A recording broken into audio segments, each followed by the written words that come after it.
My name is Sarah Hernandez, and I'm your first year experienced librarian. This video is going to cover our different databases and how to search them, and how you can search our physical catalog and physical holdings as well. So the first thing that we're going to want to do is we're going to want to go to our library's website page, and you can get there by going to zula.libguides.com/library. And once you're here, you're going to see a number of things. To the left, we have various drop-down menus. So you can see about the services that we have, information services, collection resources, library databases. Or you can also scroll down and see looking for a database, ? And the drop-down menu will give you an A to Z list of all the different databases that you guys have access to. So some of these databases are going to be really general. So Academic Search Complete is kind of a good place to start if you're not sure about your fields. If you're not sure about some of the journals that are prominent in your field, you can do this Academic Search Complete. If you're looking for something more specific, you can usually also search by topic. So educational administration abstracts, so if you're looking for that kind of stuff, you'd go there. If you're looking for georef or geosciences things, you'd go there. So we just have very specific things and then our more general databases that you can search through as well. And so one of the ones that I like to start with is JSTOR. Another one that you can start with is Project Muse. And so just kind of, search your way around, see what works best for you. But for right now, I'm gonna start with Project Muse. Okay, and so we'll hit go. Okay, so every database that you're gonna come across is kind of gonna have this similar homepage setup. You can browse. Some of them aren't going to give you that browse option, but Project Muse does. And you can have your basic searches right here. You would pretty much only type in like one search term. So you would type in like mental health or adult literacy, something like that, right? But you also have the choice to conduct an advanced search. Project Muse gives us the option right away. There are other databases where advanced search would be like a link. But because Project Muse is nice and gives us the option for advanced search right away, we're going to go ahead and use that. So let's do mental health, yeah. And if we do this, let's just do our one search term. And we're gonna get a lot of stuff. So, yikes, right? A lot of things going on. And as you can see, we're getting a lot of different things, like perceived age discrimination, welfare reform, and substance abuse. So, if you haven't quite decided on where you want to go with your topic, maybe doing a general search can be helpful, but it's only helpful for, your very general background information. So instead, let's say we're looking at college students. And we can do search. And we still have a lot of results. As you can see, this is a book, this is an article, these are articles. And let's say I actually don't want to see books. So we're going to do content type, and I'm going to do journals, and it's going to filter for me. And this, we cut down a little bit, but not a crazy amount.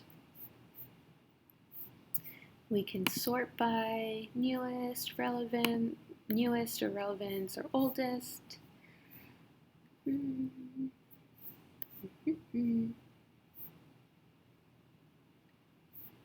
Mental health literacy, that could be interesting. Let's do this one. Mental health help-seeking behaviors among Asian American college community students. Okay. So once we click on it, we're going to see, the title, subtitle, and then our authors. We're also going to get the journal information, and so pretty much everything that we need to cite is going to be right here. We can also do this view citation, and Project Muse produced those for us as well. So, woohoo! Okay, so our abstract, we're going to go ahead and read this to decide if we actually want to download the article or read the article more in depth, right? And let's say I do want to read this article, but perhaps not until I find more things, or I'm still kind of in my searching stage. So I can go ahead and click download,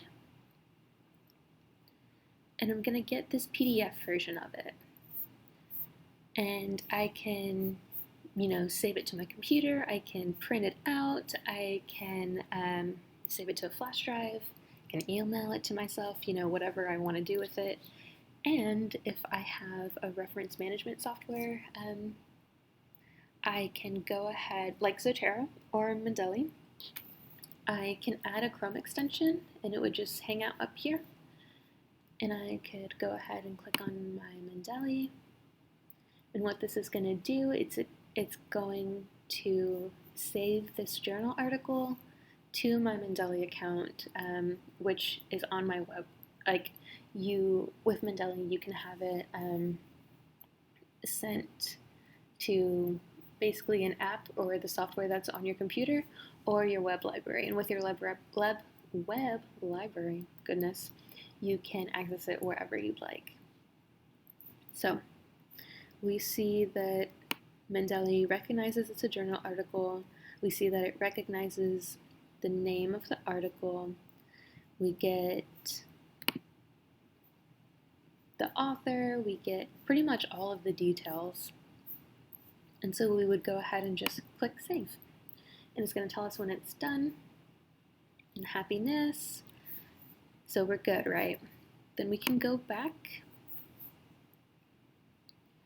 And let's see at the bottom if there are any. Well, these people were really nice. And we see that they have Google Scholar links. So if we wanted, something that's good to do is go through the bibliographies of articles that you plan on using or articles that you end up thinking are really useful. And so, let's see.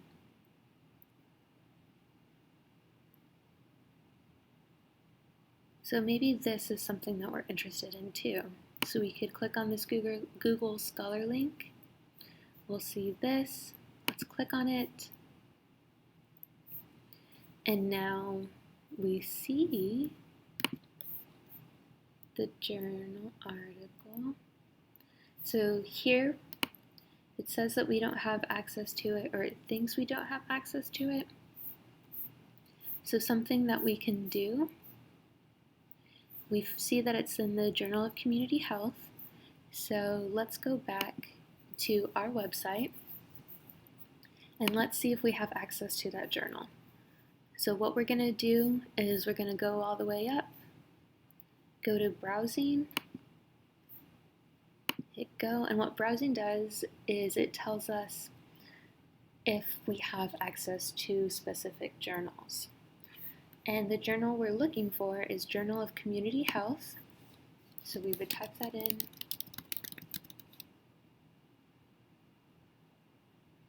Journal of Community Health. We'd click it. So, okay. So new full text unavailable for 1 year from time of publication. So that means we won't have access to any of the 2019 articles because it hasn't been a year yet. But if we look over here, we see this was published in 2009.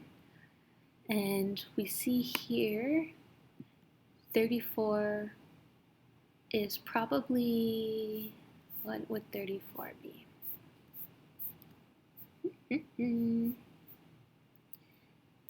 It's most likely, let's see. So April 2009, oh, okay. So 34 is the volume, duh. So we'd go back to browsing, go to see all so we can, oh, it's 2009, silly me. Well, now that we're here, click this. We'll do full text access, and let's see. You can pretty much choose any of these. Let's do this one and see.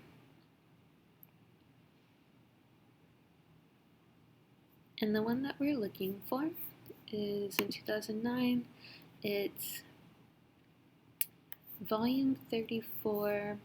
But I'm not sure about the issue. This looks like a page number. Let's see, will it tell us here? If we go here, we see latest articles. Let's do browse volumes and issues. Ooh, that's 2. Okay, 34.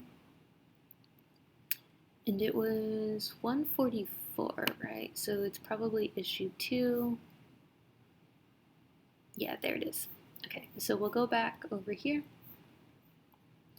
2009, volume 34, issue 2. And we're gonna see all of the journal articles that were published within the issue, but we remember which one that we were looking for.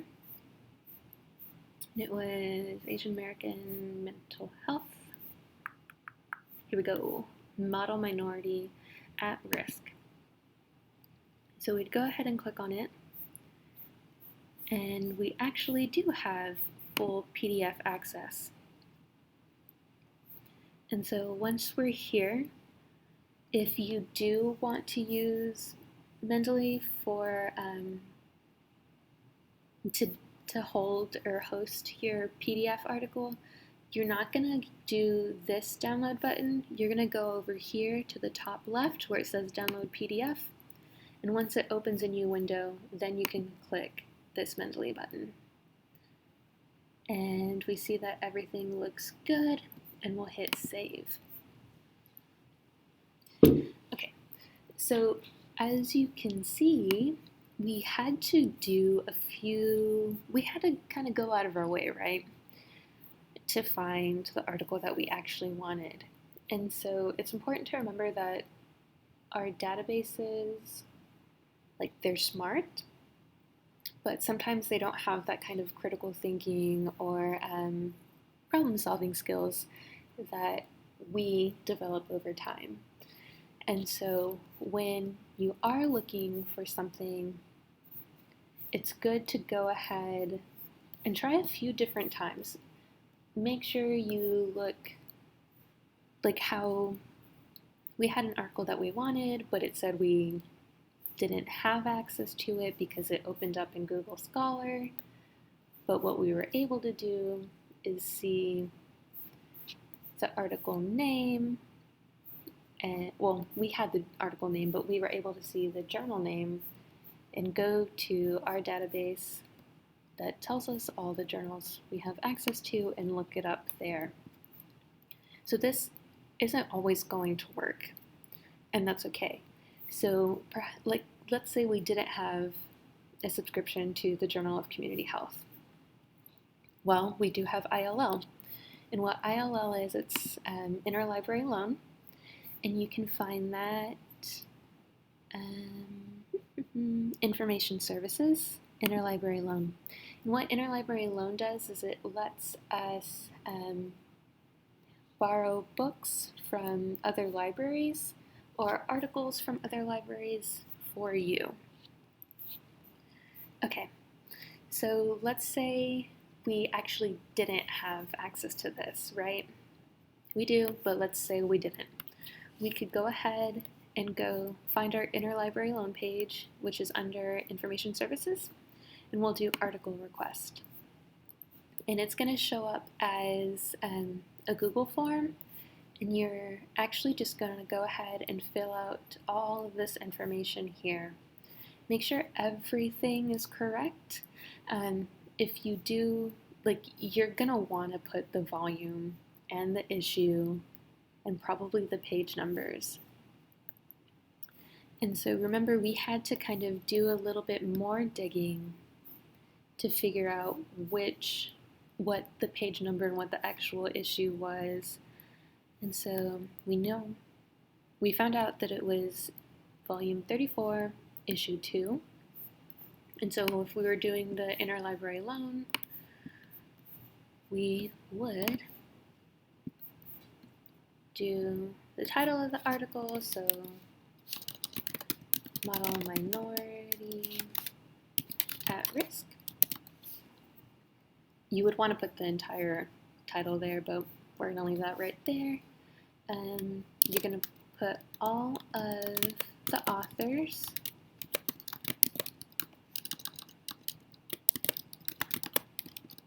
And we're going to leave it right there for right now. You're going to want to do the title of the journal. And so we said that was the Journal of Community Health. We might not know the exact date, but we know that it was published in 2009. We know that the volume was 34, and the issue was 2. And you don't always have to put the pages, but it's good practice too, just so that it's easier for the librarians on the other end. And so we can actually go ahead and just leave it at 144. Cancel if not filled by. So sometimes ILL will take a while, especially if it's like a book that only a few libraries have. And so what we can do is, if we for sure want it and we have a lot of time, we can even just say, like, the end of the semester, right? Where did you find the citation? If we didn't have it, we would say, well, actually, you don't have to answer this, but if you felt like it, you could say, in the bibliography of a journal we have access to, right? We would say yes, and then you would fill out the rest of this. Go ahead and send a copy of your response to yourself, because that's gonna be easier, and you'll have track of all of the requests you put in, and you'll hit submit, and that request will go to our librarians here. They will process it and send it out to one of our neighboring libraries, and they will fill it for you. And there you go. So how we searched Project Muse is going to be how you're going to search a lot of these databases, and it takes practice, but you'll get the hang of it pretty quickly. If you do ever get stuck, I'm here, any of the other librarians are here, you guys have access to us. Stop by at any point in time if you need help. If you feel like you can't find anything on your topic, come in and we can help brainstorm and figure out maybe why we're not getting any results. And yeah, we'll figure it out.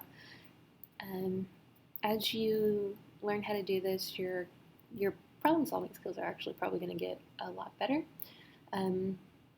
With database searching, sometimes, as you can see, we have to go in a really roundabout way of making sure we have access to an article that we want or that we're looking for.